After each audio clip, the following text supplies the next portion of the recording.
of chaos is the very ground from which the lotus of enlightenment grows. The struggle, confusion, and suffering of a chaotic life are not obstacles to be avoided, but are the essential nutrients for awakening. True peace is not found by escaping the world, but by learning to be still and clear within its turmoil.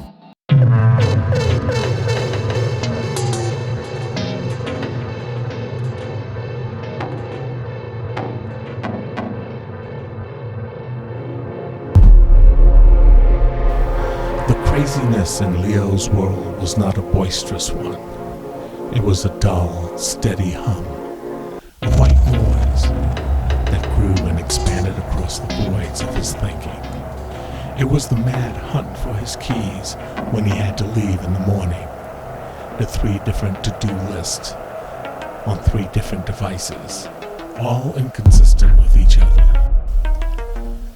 It was a cycle of infinite scrolling on social media, the digital distractions of envy and outrage, and the thick, nameless dread that settled in his chest when he finally clicked off the lights, his mind spinning as he mentally cataloged every minor failure of the day. He was a ship in the fog, driven before every wave and current, without any notion of course or harm. He was reactive, not active. His world was a room full of the noise of other people's expectations, of social pressures, of his own desperate riding against his chains. The point of failure was absurdly tiny. He arrived late to an appointment meeting because he had entered the wrong time on one calendar, while the right time was on another. With the angry email from his boss glowing on the screen, Leo slumped at his desk, not angry or ashamed, but empty, deeply and worldly empty. The static in his head was buzzing. He couldn't go on living this way. The mayhem had ceased to be an atmosphere. It was all eating him up. His first step was not towards illumination, but towards stillness. Desperation brought him to a dingy little meditation center downtown. The first session was a disaster. His back ached. He couldn't stop fidgeting. And his mind, oh, how it ran like a monkey caffeinated on espresso, leaping from thought to thought, memory to worry. But the teacher, a calm woman named Elra, simply responded, "Your job isn't to stop thoughts. Your assignment is to unfollow them. Just let them go by like clouds." It was the first light coming into fog. Leo began to practice, not because he craved his mellow state, but because the noise is exhausting and he longed to dampen it out. If only for a bit, he learned to sit with it, to watch the business of his mind without getting on the bus. The dull buzz was starting to fade. The gulf between the thoughts expanded. In those places, he discovered something he hadn't felt in years. A distant, quiet peace. He began applying this watching to his life. When the desperate searching for keys commenced, he would pause, take breath, and watch the panic, rather than join it. He started to notice the automatic responses, the irritations in traffic, the frustrations in mind, the instinct to fill every silence with his phone. He read. He hiked in nature without headphones. He began journaling to unravel the knotted threads of his own psyche. He started to understand that his chaos wasn't even him. It was a coding, a condition, a semi-conscious deposit of neglected trauma and unhealed desire. He was not the storm, he was the sky holding it. That was step 2. Not silence, but comprehension. He realized that his anxiety was driven by his profound need for external validation. How was staying stuck in the past brought on his depression. How his dread for the future had stolen the present from him. With that understanding came tender liberation. He began to let go.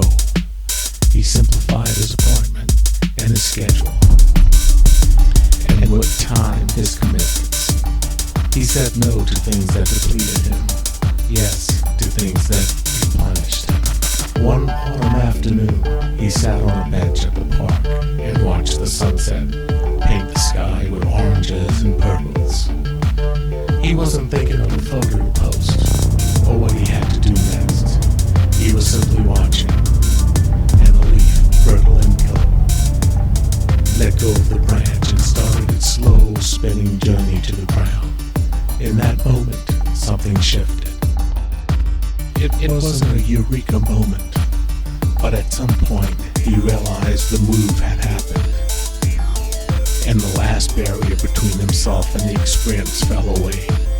He was not Leo watching the leaf. He was the leaf and the air holding it, the branch letting it go, the light gliding it. The seer and the seen dissolved into each other, not in the sense that it ceased to be a muffled background, but that it was never divorced from the symphony. A flood of wordless comprehension filled in. From his vantage point, he saw the intricate web of cause and effect, the perfect, effortless dance of the universe.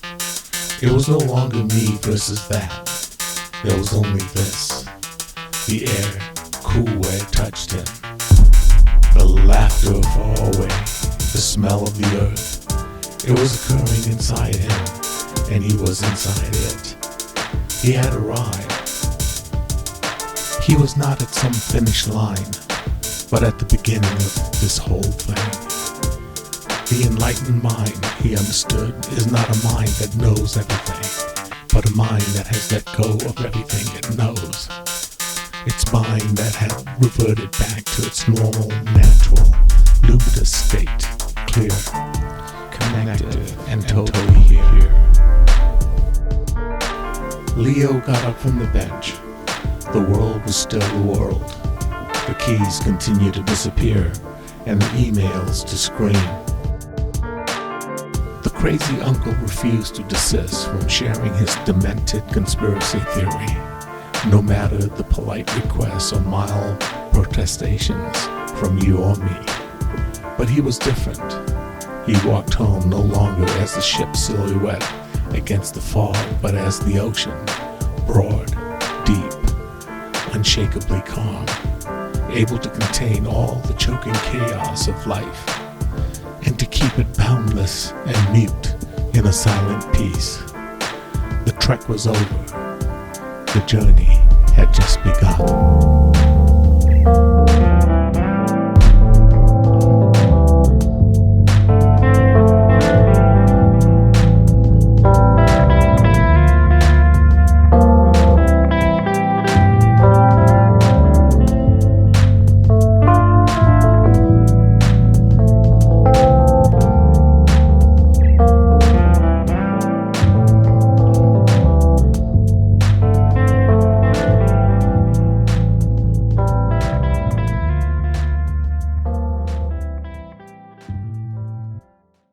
Enlightenment is not about stilling the storm, but discovering the calm that has always existed at its eye.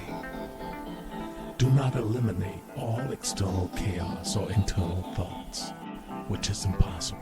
Instead, it is a journey inward to uncover the innate, unchanging peace and awareness that resides at the very center of our being, untouched by the weather of circumstance.